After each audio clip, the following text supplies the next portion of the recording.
আসসালামু আলাইকুম এভরিওয়ান। আরেকটি নতুন ব্লগ নিয়ে হাজির হলাম। আপনারা সবাই কেমন আছেন? আমি আলহামদুলিল্লাহ ভালো আছি। সকাল সকাল উঠে একটু আকাশটা রেকর্ড করলাম, আর এসে একটু আমার বারান্দায় একটু ফুল গাছ দেখলাম। এরপরে একটু চা বানাতে চলে গেলাম। সকাল সকাল একটু মজা করে কড়া করে চা যদি খাওয়া হয় তাহলে দিনটা খুব ভালো যায়। এই যে আমি চাটা রেডি করে নিলাম।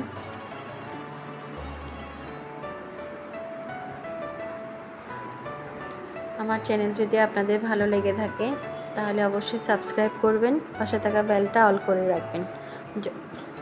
যখন আমি কোনো ভিডিও আপলোড করব তখন আপনাদের নোটিফিকেশন হারে চলে যাবে। আপনারা যদি পাশে থাকেন আমিও ভিডিও বানানোর উৎসাহ পাই। চাটা আমার খুব টেস্ট হয়েছে। আজকে নিশ্চয়ই থাম্বনেল দেখে বুঝতে পেরেছেন আমি আজকে ফ্রাইড রাইস রেডি করেছি। খুব ইজিভাবে ফ্রাইড রাইসটা রেডি করেছি। আশা করি আপনারা এইভাবে বানানোর চেষ্টা করে খাওয়ার চেষ্টা করবেন, আশা করি মজা পাবেন।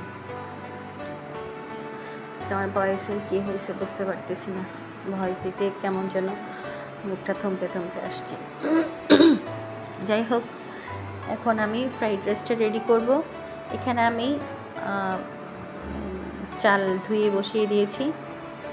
এখানে আমি মুরগির মাংস মেখে নিয়েছি। এখানে আমি কিছু সস মশলা ইউজ করেছি, আমি রেকর্ড করতে ভুলে গিয়েছি।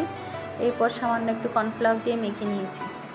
আমি এখানে রসুন 1 চামচ, আদা 1 চামচ, 2 টেবিল চামচ সয়া সস, 2 টেবিল চামচ ওয়েস্টার সস, 1 টেবিল চামচ রেড চিলি সস, এগুলো দিয়ে লবণ দিয়ে হালকা লবণ দিয়ে আমি মেখে নিয়েছি। এখানে আমার চিংড়ি মাছ রয়েছে, ছোট ছোট মাংসের টুকরা রয়েছে। আমি মুরগির বুকের মাংসটাই নিয়েছি। এবার ম্যারিনেট করে আমি যে পাত্রে রাইসটা রান্না করব, পুরো রান্নাটাই করব, সেই ডেকচিতে আমি তেল দিয়েছি। এখন ওখানে আমি এই ম্যারিনেট করা মাংস আর চিংড়ি মাছটা ফ্রাই করে নেব। তবে আপনারা আলাদা করে ভেজে নিতে পারেন, আলাদা করে ভেজে নিলেই ভালো। আমার মতো করবেন না। আমি একটু কাজ শর্টকাটের জন্য একসাথে দিয়ে দিলাম, তবে আমার মশলাটা নিচে লেগে গিয়েছে। তবে খারাপ হয়নি, খুব ভালো হয়েছে। মশলাটা বাইরে আর ইউজ হয়নি, ভাতের সাথে ইউজ হয়েছে। এই যে ম্যারিনেট করা সব মাংস দিয়ে আমি তেলের মধ্যে ফ্রাই করে নিয়েছি।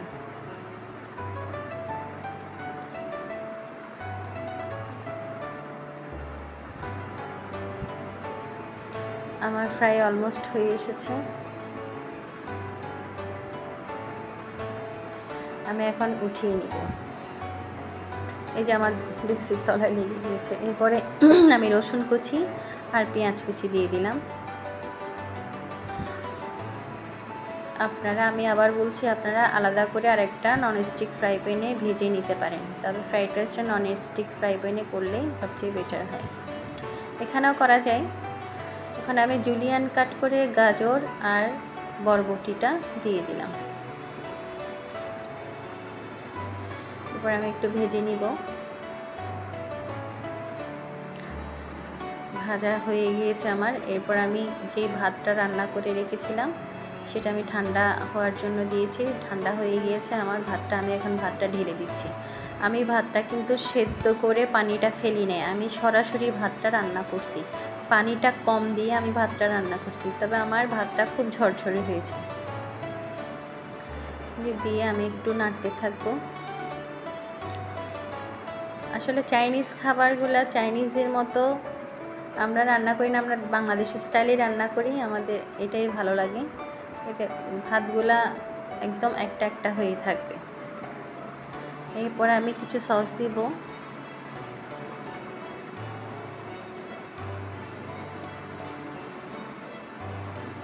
1 টেবিল চামচ সয়া সস দিলাম।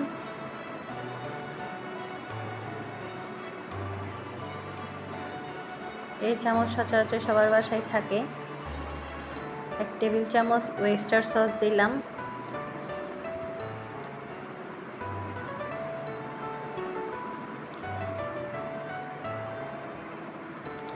এখন আমি নেড়ে দিব।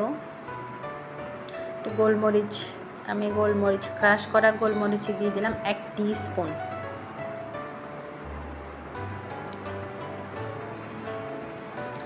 এরপর আমি 2টা ডিম ফাটিয়ে একটু লবণ, হলুদ, মরিচ দিয়ে সামান্য একটু ম্যাগি নুডলসের মশলা দিলাম। ডিমটা ফেটিয়ে আমি আরেকটা চুলায় ভাজতে দিলাম।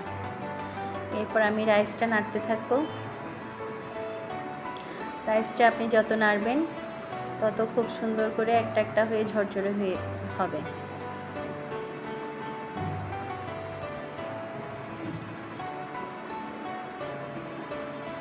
ভাতটা দলা পেকে গেছে, ওটা আমি ভেঙে দিচ্ছি।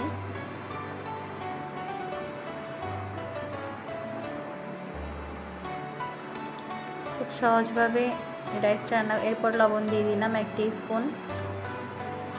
আমি ভাত রান্না করার সময় কিন্তু 1 টিস্পুন লবণ ব্যবহার করেছিলাম, এখন 1 টিস্পুন চিনি দিয়ে দিলাম। এরপর 1 টেবিল চামচ সুইট চিলি সস দিয়ে দিলাম।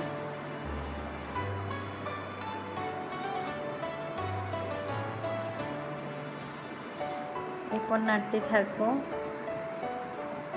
আমার প্রায় রাইসটা হয়ে এসেছে।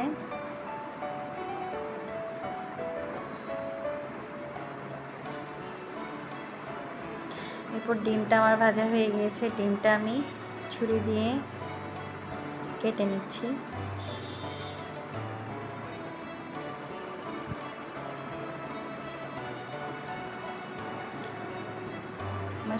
এখন আমি ভেজে রাখা মাংস, চিংড়ি মাছটাও দিয়ে দিব,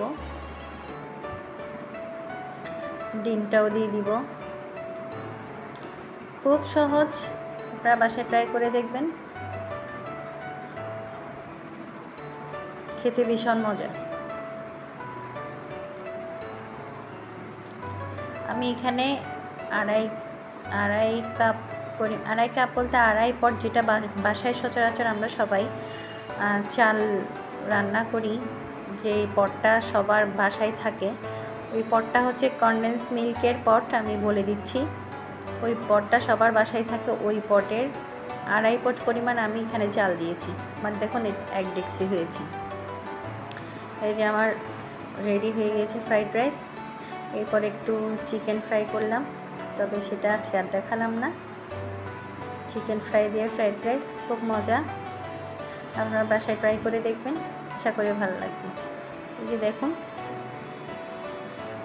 খেতে ভীষণ মজা হয়েছে। আপনারা সবাই আমার জন্য দোয়া করবেন। আজকের মতো এই পর্যন্ত। আল্লাহ হাফেজ।